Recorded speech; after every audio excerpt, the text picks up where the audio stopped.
non, non, non, non.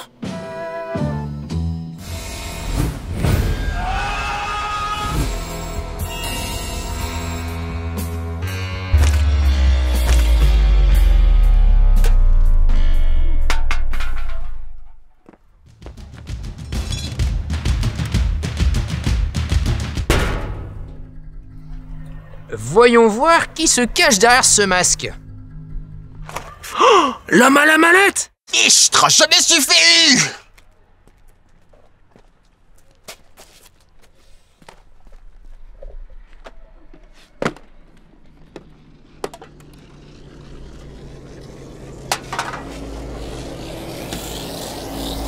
Putain, monsieur! Ouais, bon, ça va. Le film qui a inspiré Halloween et créé le slasher. Vous pensez qu'on va parler de quoi là?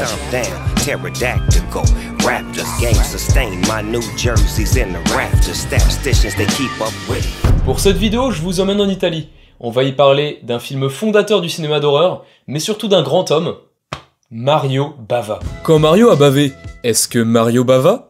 Ok, vous pouvez mettre un like et quitter la vidéo parce que j'ai très honte de ce qui vient de se passer. Blague à part, on va parler d'un monstre, une légende du cinéma de genre et du cinéma italien. Le mec qui a, excusez du peu, inventé le giallo, posé une pierre fondatrice du slasher, et aussi accessoirement un de mes réalisateurs préférés. On en avait rapidement parlé au début de la chaîne. Un film qui mélange le policier, l'horreur et l'érotisme, un giallo.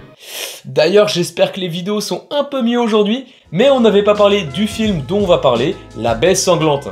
D'ailleurs, juste avant, c'est quoi le slasher? Freddy, Jason, Michael Myers, vous les connaissez forcément. Le slasher, c'est un sous-genre du cinéma d'horreur, avec un tueur, souvent masqué, avec une arme, souvent blanche, qui va tuer un maximum de monde en un seul film. Le genre est devenu très populaire à la fin des années 70. Justement, début 70 en Italie, les films d'horreur gothique type Hammer, Dracula, Frankenstein, tous ces trucs-là.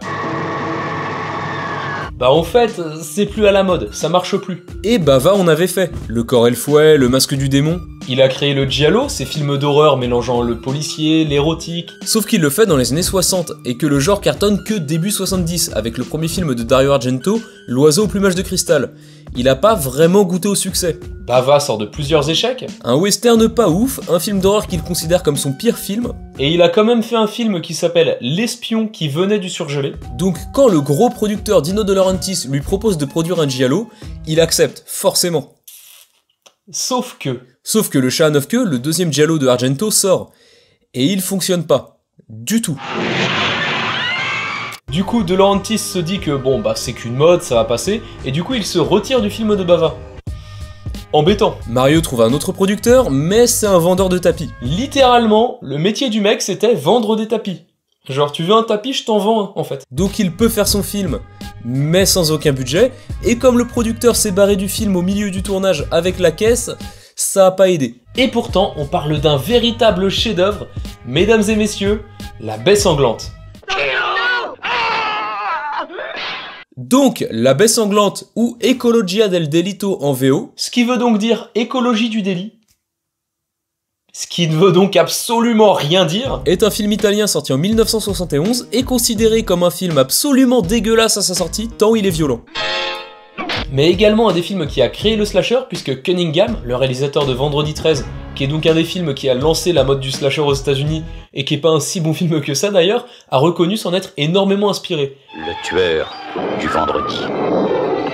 Maintenant, comment résumer un film comme ça? Déjà, le film commence, bon, sur une caméra qui fait n'importe quoi. Ah ouais, le mec il a joué à suivre une mouche avec sa caméra. T'es viré.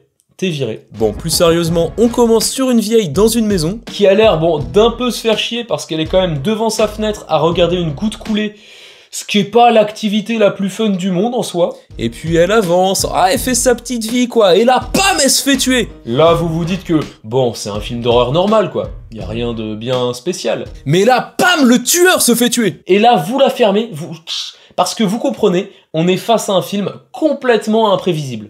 On va donc suivre toute une galerie de personnages se faire tuer. Globalement, c'est ce qu'on demande à un slasher.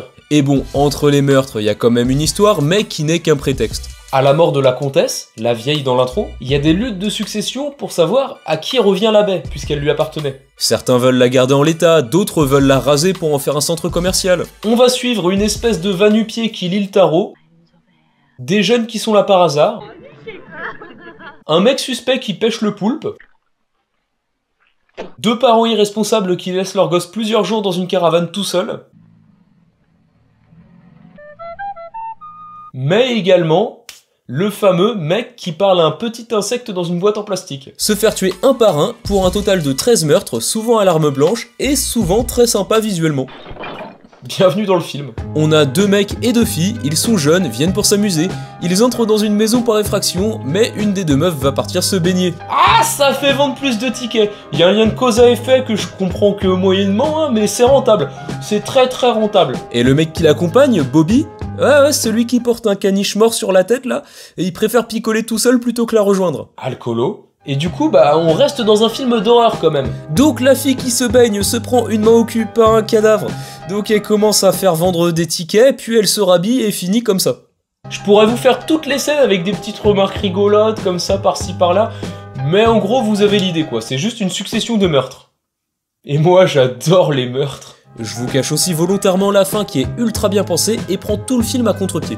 Mais je préfère vous laisser la découvrir, parce que je suis quelqu'un de sympa quand même. Et j'adore les meurtres. Mais alors, quel est l'intérêt d'un film comme ça? Pourquoi les filles nues font-elles vendre plus de tickets? Pourquoi Bobby a un caniche mort sur la tête? Je peux répondre à la première question. Qu'est-ce qui différencie ce film-là de Freddy 42 ou de Jason 14, c'est-à-dire des slashers de merde? Pourquoi ce slasher-là il est bien? Eh ben je vais vous le dire.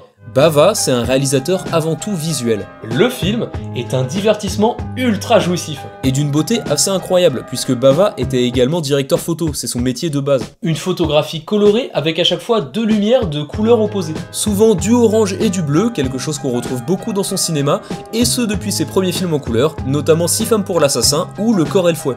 Et quelque chose qui a marqué beaucoup de réalisateurs, puisqu'on le retrouve notamment chez Dario Argento, notamment dans Suspiria que vous connaissez sûrement, ou plus récemment dans les films de Nicolas Winding Refn, genre Neon Demon ou Drive. Au-delà de ça, les effets spéciaux sont impressionnants, notamment pour les scènes de meurtre. Est-ce que je vous ai dit que j'adorais les meurtres? D'ailleurs, quand le film est sorti, les gens étaient choqués, ils quittaient la salle. Le film est ultra prenant, réaliste, alors qu'il n'y avait pas de budget quoi, c'était la grosse dèche. Vous voyez les décors? Bon, déjà il n'y en avait pas. C'était tourné soit chez Bava, soit chez le producteur. Et il n'y avait pas de forêt à côté. Ils ont pris des branches et ils les agitaient devant la caméra. Et je sais pas ce qui s'est passé, ils ont dû appeler un marabout, mais ça marche, on y croit vraiment. Après, on parle bien du mec qui te fait une planète extraterrestre avec 2 cailloux en carton. Forcément, ça rend bien. Mais attention, quand je vous parle de dèche, ça va plus loin. Vous voyez ce travelling avant? La caméra était posée sur une poussette. Parce qu'ils avaient pas assez de thunes pour un vrai travelling. Ce film, c'était que de la grosse débrouille, mais que du système D. Et je trouve ça impressionnant qu'on ait ce résultat-là, c'est-à-dire un chef-d'œuvre, un classique, avec aussi peu de moyens de base, quoi. Et c'est ça qui différencie un film comme celui-là des tonnes de slashers de merde qu'on connaît tous. La réalisation, la mise en scène, ce qui nous fait croire au meurtre. Bava avait une réalisation ultra originale, à base de zoom, dézoom. J'appelle ça le yo-yo. De jeu avec le flou sur les images. Bref, quelque chose d'assez spécial qui joue avec le spectateur et sa tension. Surtout que le film est plutôt généreux en termes de faux sang et de gens morts à l'écran quoi. Et il faut voir que c'est ce film-là qui a donc inspiré Vendredi 13, on l'a dit, mais aussi le genre entier du slasher, qui prend ses bases dans les années 60 dans des films comme Psychose d'Hitchcock ou Le Voyeur de Michael Powell, puis dans le cinéma italien et plus précisément son évolution avec ce film ou encore Torso de Sergio Martino en 73, qui sont clairement des slashers avant l'heure. Sachant que ce film est sorti 6 ans avant Halloween et 9 ans avant Vendredi 13, donc oui, on est bien face au film qui a créé le slasher. Ou en tout cas, l'un d'entre eux. Et c'est un film qui a vraiment eu un impact. Déjà, il fait tellement peur à l'acteur qui joue Dracula, Christopher Lee, qu'il quitte la salle. Ok. Mais surtout, Dario Argento, le mec derrière Suspiria, a volé une bobine du film dans un cinéma tellement il le trouvait bon. Et d'ailleurs, à l'époque, Fellini a dit qu'il avait travaillé sur le scénario d'un petit film à bas budget, dont l'histoire n'était qu'une succession de meurtres et auquel il avait dû ajouter un peu de liant. C'est quasiment sûr qu'il a bossé sur ce film. Et que Fellini, plébiscité par toute l'intelligentsia de l'époque, bosse sur un film d'exploitation avec des meufs qui courent à poil et des meurtres bien gore, c'est hyper marrant. En bref, regardez C'est un ordre du Mario Bava. Ce film-là, mais il y a aussi les autres. Opération Peur, Cani Arrabbiati, Une hache pour la lune de miel et tous les autres. C'est un des plus grands réalisateurs de son époque, un de mes réalisateurs préférés et un génie du cinéma. N'hésitez pas à liker si la vidéo vous a plu. En tout cas, j'ai adoré la faire parce que j'ai pu parler d'un de mes réalisateurs préférés, Mario Bava, un de mes réalisateurs de cœur. N'hésitez pas à m'indiquer en commentaire votre slasher préféré. Pour ma part, je dirais Halloween de John Carpenter, puisque Carpenter est aussi un de mes réalisateurs préférés et sûrement le réal préféré de beaucoup de monde. Et je trouve Halloween vraiment magnifique, maîtrisé de bout en bout. Bref, on se retrouve très bientôt pour une nouvelle vidéo, normalement d'ici 2 semaines. À très bientôt. C'est des saluts militaires que je fais à la fin, c'est abusé.